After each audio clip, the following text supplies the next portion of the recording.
పెట్టుకుందాం. ఒక వారం 10 రోజుల ముందు వరకు కూడా రాజాబాబు గారు టికెట్ మీదే అని మీకు ఇన్ఫర్మేషన్ ఉందట.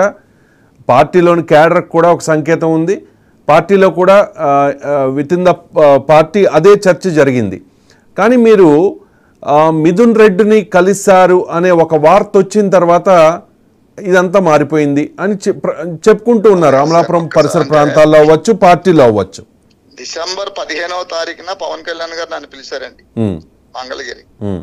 పిలిచి మనం సిద్ధపడాలి, మనం పోటీ చేస్తామని చెప్పారు. అదే రోజు నా మీద స్థానికంగా ఉన్న కొంతమంది అసంతృప్తి ఉన్న వాళ్ళు వెళ్ళి కంప్లైంట్ ఇచ్చారు. కంప్లైంట్ ఇచ్చినప్పుడు దాని మీద కూడా పవన్ కళ్యాణ్ గారు మనం అన్ని సర్దిద్దుకుని ముందుకు వెళ్ళాలని చెప్పారు. ఆ క్రమంలో ప్రయాణం మొదలు పెట్టాం. ఎలక్షన్ కి అన్ని విధాలా సిద్ధపడ్డాం. అన్ని సిద్ధపడిన తర్వాత డిసెంబర్ 15 తర్వాత కొంతమంది అమలాపురంలో ఉన్నటువంటి కొంతమంది నాయకుల్ని తీసుకురామని చెప్పి పవన్ కళ్యాణ్ గారు చెప్పారు.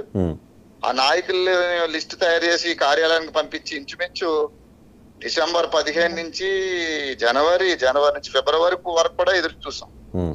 ఇక అవ్వకపోతే ఈ లోపల టికెట్స్ కోసం రకరకాల ప్రయత్నాలు, పొత్తు సీరియస్ గా ఉన్న క్రమంలో ఎవరైనా గెలుస్తారని చెప్పి ఎవరి ప్రయత్నాలు చేయడం, మిత్రపక్షమైన తెలుగుదేశం అనైతికంగా వ్యవహరించి జనసేనకి సీట్ ఇస్తే అమలాపురం పార్లమెంట్ అంతా వ్యతిరేకంగా చేస్తామని ఎస్సీలతో మీటింగ్ పెట్టి చెప్పించడం, అదేవిధంగా బీసీ రిప్రజెంటేషన్ తీసుకెళ్లి చంద్రబాబు నాయుడు గారి దగ్గరికి జనసేనకి ఇస్తే అది కాపులు ఒకటే చేస్తారు, మిగతా బీసీలు ఎవరు చేయరు, ఇంకా కాపులు మాత్రమే చేస్తే మనం గెలవడం కష్టం.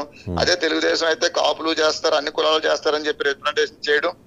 ఇటువంటి క్రమంలో కొంచెం సీటు మారుతుందని తెలిసిన తర్వాత నేను మార్చి 1 నుంచి కూడా ఇంక విజయవాడలోనే కూర్చున్నాను. నేను ప్రతిరోజు కార్యాలయానికి వెళ్ళేవాడిని. పవన్ కళ్యాణ్ గారు కొంచెం బిజీ అవడం, తర్వాత ఆయనేమో సాధారణంగా ఆయనకి ఆవలితే పిలుస్తారు తప్పించి మీరు రావడం ఎందుకని చెప్పి ఆయన సిబ్బంది చెప్పడం, అట్లా తిరగడంతో ఇక నేను ఇక్కడ ఒక పేరు చెప్పదలుచుకోలేదు. ఎందుకంటే నేను జనరల్ గా ఒక పార్టీ మీద బయటకు వచ్చిన తర్వాత అయిష్టంగానో లేకపోతే అభియోగాలు మోపే విధంగా ఉంటది కాబట్టి నేను ఎవరి పేర్లు చెప్పట్లేదు. కానీ 14వ తారీఖున జనసేన పార్టీలో టికెట్స్ ఎవరైతే ఫైనల్ చేస్తున్నారో ఆయన జనసేన పార్టీతో సంబంధం లేదు, ఆయన కలవడం జరిగింది. నాకు ఆయన కలవడం చేస్తే ఆయన స్పష్టంగా ఏం చెప్పారంటే కొన్ని ఈక్వేషన్స్ లో పొత్తు ధర్మలో భాగంగా మేము అది తెలుగుదేశానికి ఇవ్వాల్సి వస్తుందండి, మీరు అర్థం చేసుకోవాలి, పవన్ కళ్యాణ్ గారి పట్ల మీరు కొంచెం గౌరవంగా ఆలోచించి ఆయన నిర్ణయాన్ని గౌరవించాలి మీరు అని చెప్పారు.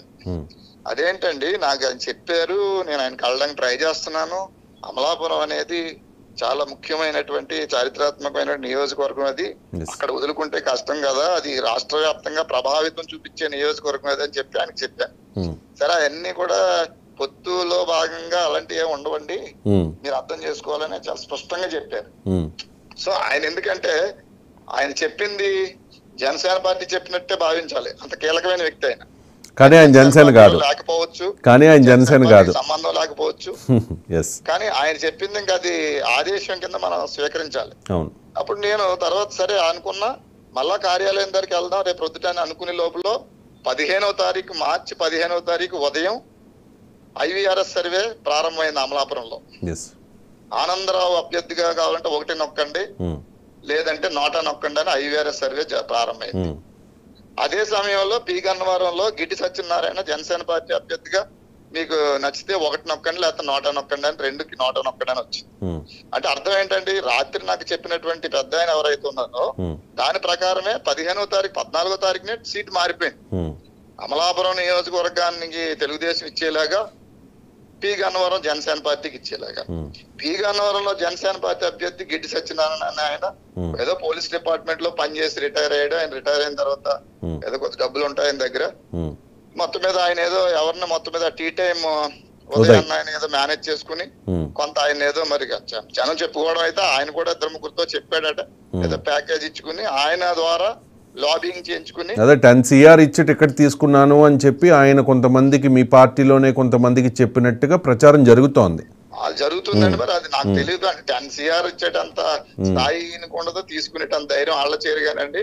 నాకు తెలిసి 1 కోటి రూపాయల దాకా అతను ఏదో ఇచ్చాడని దాని మీద టీ టైం ఉదయం పవన్ కళ్యాణ్ గారికి ఈ కాన్స్టిట్యున్సీ గురించి రాంగ్ గైడెన్స్ ఇచ్చి అమలాపురంలో గ్రూపులు ఉన్నాయి, కొట్టుకుంటారు వాళ్ళు, మళ్ళీ అటు ఇటు కాకుండా అయిపోద్ది సీటు, కాబట్టి పి గన్నవరం ఇచ్చేస్తే బాగుంటదని మిస్గైడ్ చేసినట్టుగా పవన్ కళ్యాణ్ గారు కూడా కన్విన్స్ అయ్యి ఒప్పుకున్నట్టుగా తెలిసింది. మొత్తం మీద అటు గిట్టి సత్యనారాయణకి ఆ విధంగా ఆయనకి అక్కడ టికెట్. రైట్, ఇక్కడ పాయింట్ ఏంటంటే మీరు మిథున్ రెడ్డిని నేను చెప్తున్నాను సార్, నేను వస్తున్నా అక్కడికి. చెప్పండి. సో 15వ తారీఖున IVRS సర్వే చేశారంటే